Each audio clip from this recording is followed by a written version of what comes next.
This plywood top requires banding on 3 edges. I want to put a piece of banding on this side, and on this side, and then across the long edge, which will be the front of the top when it's all done. So I've got a couple of problems here. One is that if the top has already been cut to perfect size, the plywood part, that would mean I have to cut these pieces to perfectly match that dimension.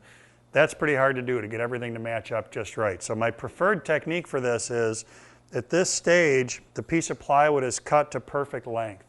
That's the side that these pieces will go against. However, it's still too wide. It's about 1.5 inches too wide.